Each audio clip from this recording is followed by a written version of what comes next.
Hi everybody, welcome back again to Tim Time Design. Thanks for watching. And today I'm in a western suburb of Chicago, and we are standing in a major kitchen remodel this time. I'll walk through here and show you where everything used to be. So I'm just jumping right into this one because there's a lot to look at, okay? So originally the refrigerator used to be here, and then there was an oven and microwave built in here. The cabinets stopped, like typical with soffits. You'll notice in a lot of houses there's like a 1-foot soffit. I removed all the soffits all the way around the kitchen and took the cabinets all the way up. We did a nice, real clean maple door with a what they call leather finish. It's just this particular manufacturer. Kind of a nice clean shaker, very clean, timeless door style. Nice cove molding rather than crown. If you can pick up on that on the camera, it's just a cove rather than a real complicated crown in and out. It's just a nice subtle crown molding, very, very nice. We have a slide-in range here by Viking, which I think is really a professional. Everybody's into those professional looks and all that industrial kind of thing, but beautiful. It just looks great in the kitchen. And of course the Viking matching hood. Here I did a glass tile, but I felt like it was just going to be a little too much. I'm always fighting with backsplash materials because we pick a beautiful stone or quartz or whatever. This happens to be Barbados sand, the granite that we used here. And I'm always fighting with what material for the backsplash. I love this one, but I wanted to break it up. So we actually have this dimensional stainless steel that we just kind of ran through it just to break that up a little, ever so slightly, and to tie into all the stainless steel appliances, which I think works fantastic. Coming around, we have under cabinet lighting, which is so important in kitchens. Don't ever forget to do under cabinet lighting. I have to talk about, you'll see this later, I'm sure.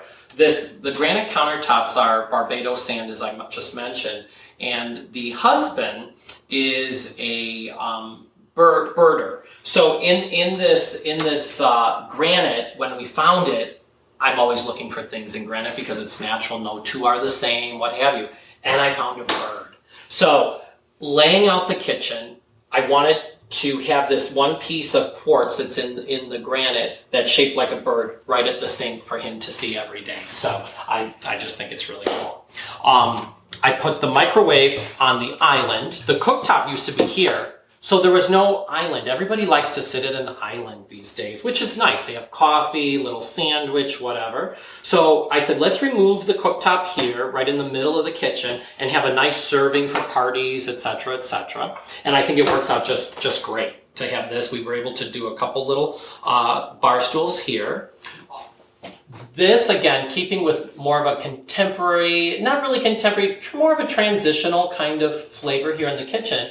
This is made by Tech Lighting. It's part of their monorail system, and I just love the name of this, not only the look, but the name. This is called Rock Candy. This pendant is called Rock Candy. I just think it's just simple, it's pretty. In the evening, it just has a beautiful, beautiful glow to it. What we needed to do here, you know, sometimes when you're home alone, you kind of want to close the window above the sink so you don't feel, you know, somebody's looking at you and whatever, as I go into my pocket here. But I didn't want any cords hanging or fussy drapery or anything. So what we did was I had my guys build this little pocket of wood with just a little bit of cove molding on it. And I'm so into home automation. So what we did was automated shades. I think they're like my favorite thing. Why have cords hanging when you don't need them? And I have to say, when I presented it to my client, they had never seen them before. And there was a little bit of a, oh, do we need this? You know, do we need this? And you know what? It's one of their favorite things in the kitchen. And then to open it again, there you go. And off and running. Where's my cup of coffee? Again, I know you've seen this before. This is my favorite sink. I have it in my own home, if you've been watching Tim Time, which I hope you have been. This is my favorite sink. It's one big sink. You can get a nice stock pot in here. It has the racks. It's just very, very nice sink. It's one of my favorites, as you know. Of course, we have, you know, built-in trash cans here. Full extension, soft close drawers. I love what I did here. That sounds like silly, but I do. I just love this little detail to frame the sink. How it has this, you probably don't even pick up on it. I sometimes things that are in your face aren't always a good thing, but I like how it just has this little bit of a leg look to it. And then what we did was we brought the countertop forward. We have a beautiful OG edge here on the counter. This wraps around over here. Again, a very nice serving area for big parties. You can just lay all the food out here. And it's just a huge spread for entertaining holidays, Christmas, whatever. All the holidays, Hanukkah, everything.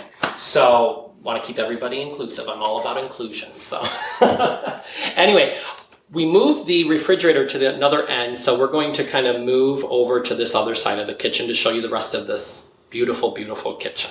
Okay? So on this side of the kitchen, I had this huge wall here, and so many times people want to do a little pictures and do a collage and stuff, which I think that's fine in some places. However, in this kitchen, I wanted a major focal point. So I did this huge oil painting, and again, very sketchy, very stylized, simple, again, trying to get that really just simple, unconstructed kind of look, and I fell in love with it when I found it. The homeowner liked it when I brought it in. It was a little bit of a hard sell, but I think it's gorgeous in the kitchen. The colors, everything about it. So as you remember, we moved the refrigerator. So what I did was I put this cabinetry here, and we put the refrigerator over here to have a whole built-in separate kind of look. To give the client more counter space to work in, off the stove, on the stove, when you're doing all the cook and preparation. It was just tight, and that little island where the cooktop was just not working well. So we moved the fridge over here, did a whole built-in surround cabinetry again all the way to the ceiling, recessed cans throughout the kitchen for general lighting, and then task lighting, we have the under cabinet lighting and what have you. Then what we did, we added a little wet bar area, which was just like a little phone station before. So I'm going to talk about that next. So, okay, so this is the area that used to be a little desk. I don't find that people use that so much anymore because we all have laptops and cordless phones and blah, blah, blah. So we turned this into a little bar area, which I love, and so does my client. So what we did here, as you all know, I'm a big Sub-Zero person. I love Sub-Zero. So we did a little under cabinet beverage center with rollout trays for wine, beer, drinks, soft drinks, whatever, and then there's a hopper to store your limes and lemons on the bottom. But I love this. One of my favorite things. On the backsplash here, if you remember in the main kitchen, I used a little band of stainless steel, and sometimes, like I say all the time, things happen in design, right? I didn't know what I was going to do over here for this backsplash. After doing the main kitchen, I had all of this left over, and I'm like, instead of doing the glass and the stainless, let's make it its own little separate entity. So we did all of it in the stainless steel, random, they're kind of in and out, layered. It's not flat. There's a lot of dimension to it. It's a dimensional stainless steel tile. I think works beautifully. So that transferred to what was I going to do in these upper cabinets. I didn't want clear glass. I mean, I think they're good for some things. Here, we're using it for specific storage features, and we didn't want to see through it, but yet I wanted it to tie into the stainless steel. So I designed, with my team at Glass Artistry, it's carved mirror and then back painted and lacquered. So you get all this little glisten, and there's actual texture to it. If you could touch it here with me, you would feel the little texture in the glass. Super cool. Again, here, like you've seen before, I love soft close doors and drawers. I just hate the banging and the clutter and all that clanging around and everything. One of my favorite things again. So here we are at the end of another Tim Time design. I hope you enjoyed seeing this fantastic makeover of a kitchen, and I'm done for the day. So until next time, bye for now. See you soon. Bye.